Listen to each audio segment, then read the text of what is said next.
The one movie that I had 0.0 clue how it was going to go was The Watchers. I just got out of The Watchers. Let's review The Watchers.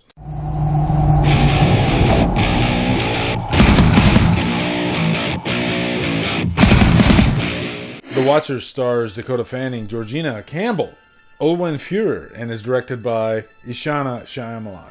What's up, guys? Welcome to a brand new 2024 review. We're going to review the new Shyamalan movie, Ishana Shyamalan, M. Night's daughter, The Watchers.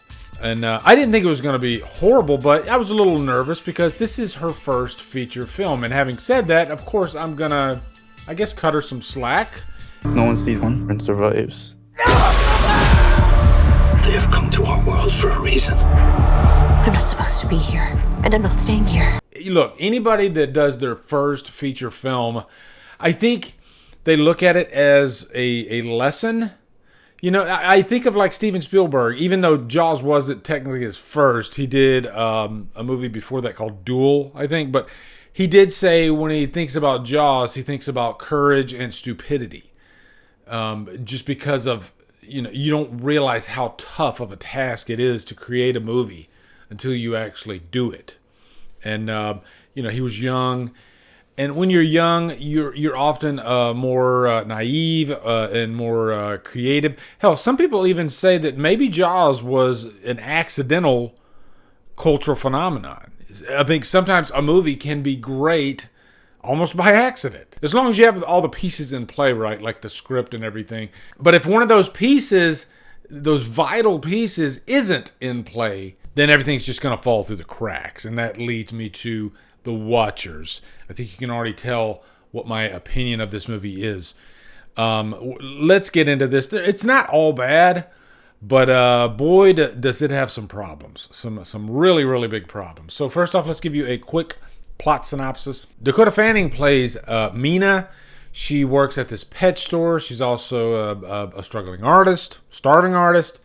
And she's given this task from her boss at the pet store to go deliver this parrot, or this bird, I think it's a parrot, to somebody that's quite a ways away. So she's got to go through this forest in Ireland. And there's this whole mystery around this forest.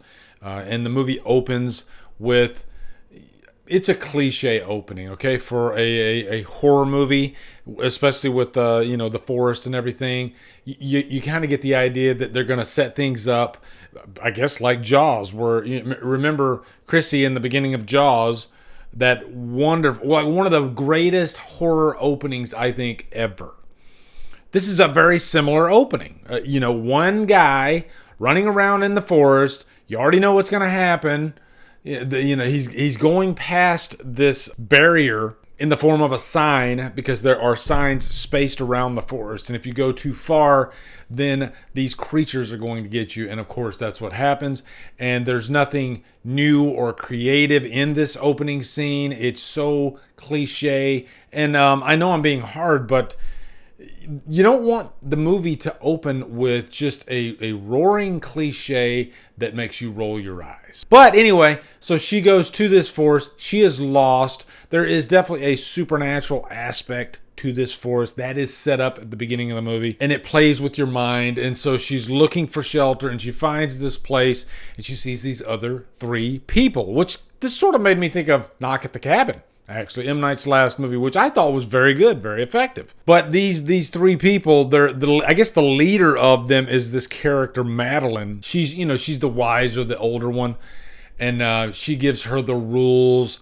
You can't turn your back on the mirror. The mirror is kind of like a two-way mirror. And these creatures, they want to look at the people inside this room during a certain time period, at night. During the day, they can go out and go into the forest, but they can't go past the barrier. All right? So that's the whole setup. If they go past the barrier, then it's bad juju. Now, I guess to start off with some pros about this movie, I do see the ambition there. I do see the passion behind the project. Ishana co-wrote this story. I could tell that, you know, she had some really lofty ideas in her head about this story. The film is shot very well. As a matter of fact, you could, if you were told that M. Night Shyamalan shot this movie, you might believe it. You know, until you literally watch the entire thing and you start noticing all the plot holes and the character archetypes, all that stuff. Beautifully shot film. Also, really nice score in this movie. You know, it's not overbearing. It doesn't get in the way. It's not repetitive. It's placed quite well. Some nice musical cues. And I am a music guy. I love good music in movies, so I have to give it that. And I'll even say the last 15 minutes is what you're here for. I literally was wanting to saw my own head off until we finally got to the last 15 minutes, which is pretty much like the reveal of the movie.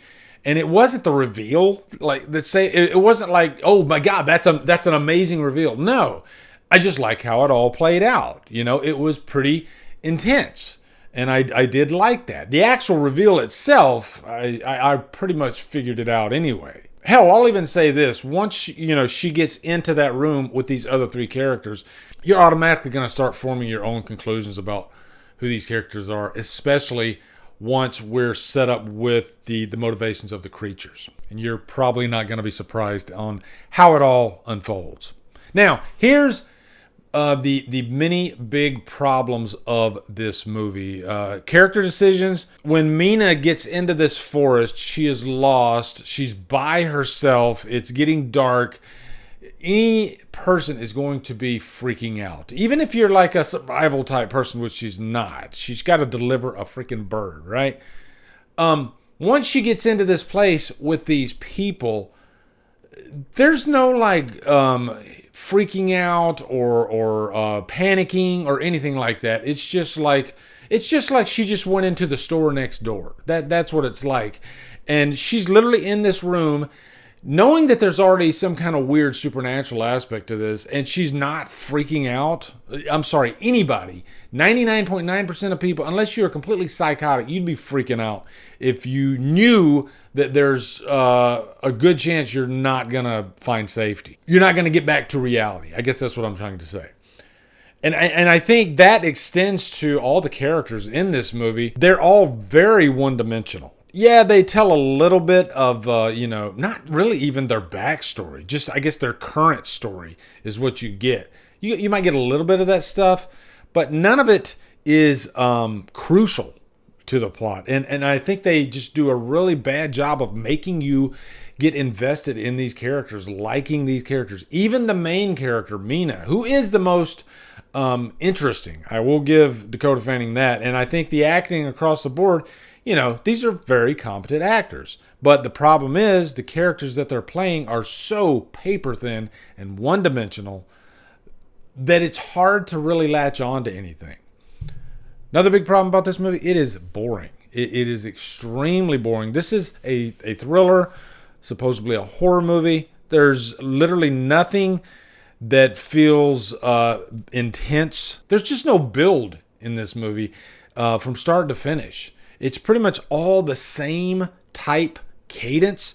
I think there's way too much tell and very little show. Actually, I take that back. I think there's plenty of show, in especially in terms of like who these creatures are, but it's all just a CGI fest. And I don't mind CGI used sparingly and strategically. But when it comes to, okay, I want to show you what's going to scare you, if you make it so painfully obvious that it's CGI, it's not going to creep me out. It's just not going to work in terms of horror. And there are some nice shots in this movie, beautiful shots. And I don't think it's cliche. I think the potential is there, but they just never deliver it because it doesn't have the backbone of the characters and even the backbone of the story. The story's just not interesting. And once you do figure out what's going on and who the creatures are, at least for me, I was kind of like, that's it? Really? Okay, I guess. And taking all these cons that I'm giving you, the number one thing out of all of it is boredom. If you bore me in a movie, you have committed the ultimate movie sin. I don't want to be bored in movies at all. You know, I'd rather be scratching my head trying to figure things out and being at least somewhat entertained. But when I am just like, I want to look at my phone to find out what time it is, how much longer does this thing need to go on? Just because there's just no, like I said, there's no hills and valleys in terms of the story and the scares. It just doesn't feel like that. These characters are not interesting at all. And it's a shame. I really wanted this movie to be great, but it just wasn't that at all. I think it had a nice setup, but I think a lot of it was cliche, and I think a lot of the story wasn't fleshed out like it needed to be. Not that I was confused. I wasn't confused at all. It's just the story. I think there just needed to be more depth to the characters and the story. So, yeah. So, guys, oh my God, this movie, I'll give it a 2 hours lost, and I'm being very, very kind. All right. But yeah, I'll never watch this again. And if I had to compare this to the rest of M. Night Shyamalan's films, which I didn't do that on purpose, I didn't think that was fair. If he directed this might be his worst film. But you know, luckily it was just his daughter. And you know what? Kudos to her for putting out her first movie. And again, I think there were some interesting elements, potential. But yeah, outside of that, it's just a bad film. It's just a really bad film. There's so many bad films out there, you know? Keep going. Make another film. Make it better. Learn from this experience. That's the best thing I can tell you, you know? And I do see the promise there. And I think Ishana, maybe she needs to be under her father's wing a little bit more to learn more about the craft of storytelling. She's got the technical aspects of it down, I think.